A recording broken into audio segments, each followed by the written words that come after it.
Talking to Mr. JLee, who's the president of AFL-CiO, and Kwame Lillard, who is the president of the African American Cultural Alliance. And we're dealing with some issues that have developed since the recent General Assembly dealt with unions and with tenure and a number of other things. And of course, Mr. Lee, let's have you and Leo, let's start with you, because I think we promised we were going to open with you. I think we need to go back to what the young lady said about teachers and principals. I saw a sign in North Carolina 30 years ago, huge billboard, all down Highway 40, and it said, if you think education is expensive, try ignorance.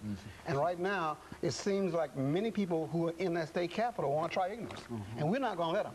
Nobody I know, including that young lady, or her mother, or any decent parent, is going to let the legislator try ignorance on Tennessee. We're not going to stand for it. People are going to go down there on lunch hours. They're going to flood the emails. They're going to do whatever they can to make sure, as that young lady said, that we have to have literate people in our state who can read whether a fountain is black or white, who can read anything that requires that person to hold and maintain a decent job that will boost our economy. We cannot afford ignorance, because ignorance means that no job. Ignorance means people can come to our state and put all kind of economic scams on us, like that thing down there in Murfreesboro, that make-believe project that nobody did any research. That's ignorance.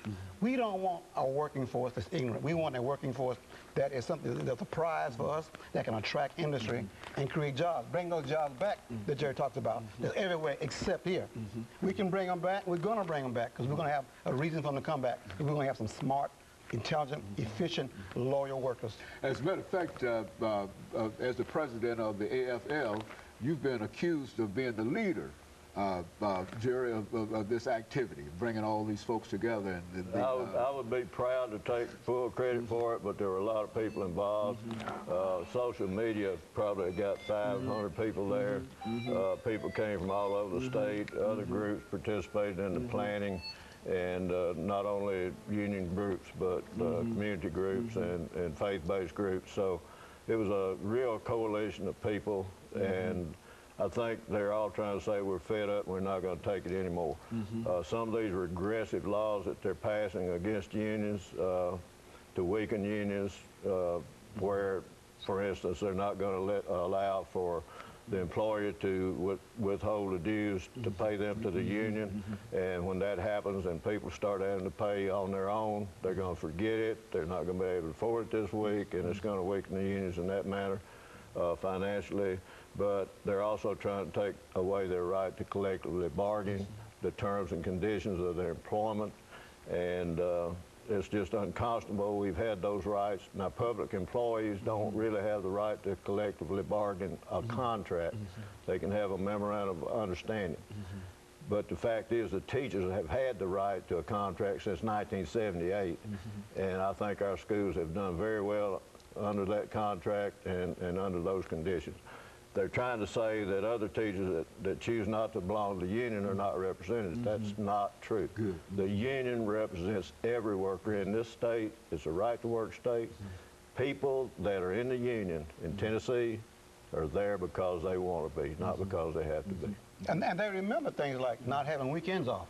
They remember things when their boss could fire you on the spot. That's right. When they remember when somebody that age of that child had to work. Now that's what unions brought to America. Nobody wants that back. Nobody in their right mind in the state wants to see unions gone from the state, because you're going to have that same kind of abuse of everybody.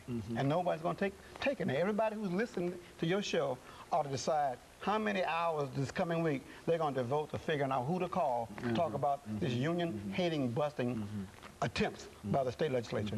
And you would certainly encourage that. What would you say to these folks that are out there this morning in reference to let their voice be heard, come out and support these efforts, join these efforts. We will publicize them.